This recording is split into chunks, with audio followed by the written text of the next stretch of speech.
ভাই বেলজিয়ামে আসার পরে বেলজিয়াম সম্পর্কে অনেক বেশি প্রশ্নের মধ্যে একটা থাকে, এটাই বেলজিয়ামকে সেনজেনের অন্তর্ভুক্ত কিনা। বেশি এই প্রশ্নটার সম্মুখীন হয়েছি, আপনি হয়েছেন কিনা জানি না। হ্যাঁ, এটা প্রশ্নের সম্মুখীন আমিও হয়েছি, কিন্তু আসলে ঘটনা হলো এটার কয়েকটা কারণ আছে। সেটা ফার্স্ট কারণ হলো বেলজিয়াম বাংলাদেশিদের কাছে খুব বেশি পরিচিত না মানে বিশেষ করে যারা ইন্টারন্যাশনাল জ্ঞান কম রাখে তাদের কাছে এটা খুব কম পরিচিত। আমরা বাংলাদেশের প্রেক্ষিতে যেটা বলি, বাংলাদেশের হলো বাংলাদেশ থেকে ইউরোপ বলতে আমরা ইতালি আগে জানতাম, গ্রিস, স্পেন, পর্তুগাল, পোল্যান্ড বা বড় জোর ওয়েস্টার্ন ইউরোপের জার্মানি, ফ্রান্সকে আমরা মানে বাংলাদেশের প্রেক্ষিতে বলতাম। আসলে মানুষের এখানে একটা ভুল ধারণা আছে, জানে না। সেটা হলো বেলজিয়াম হলো ইউরোপের ফাউন্ডার, ইউরোপের ফাদার বলা হয় আর কি। বেলজিয়াম হলো ইউরোপের ফাউন্ডার। ইট মিনস ইউরোপিয়ান ইউনিয়নের গঠন করার জন্য সর্বপ্রথম যে পাঁচটি কান্ট্রি, প্রথম তিনটে কান্ট্রি, সেটা গেল বেনালাক্স।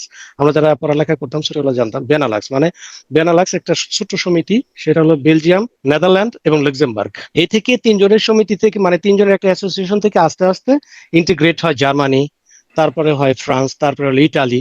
এবারে বাইদে ভাই হইতে হইতে এখন 29টা 30টা দেশের আজকে ইউরোপিয়ান ইউনিয়ন হলো। আমার মেসেজটা এরকম যে বেলজিয়াম হইলো ইউরোপের ফাউন্ডার, তারাই ইউরোপের প্রথম বানানোর একটা মানে ইউরোপ বানানোর প্রথম দেশ। সো ইউরোপের যত যাই কিছু ঘটুক, যাই কিছু হোক, এই বেলজিয়ামকে কেন্দ্রিক হয়, কেননা বেলজিয়াম হইলো ইউরোপিয়ান ইউনিয়নের মানে সদর দপ্তর। সো ইউরোপিয়ান ইউনিয়নের সবচেয়ে important country, one of the important country হলো Belgium. So Belgium definitely Schengen কান্ট্রির আওতাভুক্ত। বেলজিয়ামই সেনজেন কান্ট্রি বানাইছে অন্যান্য কান্ট্রি গুলোকে।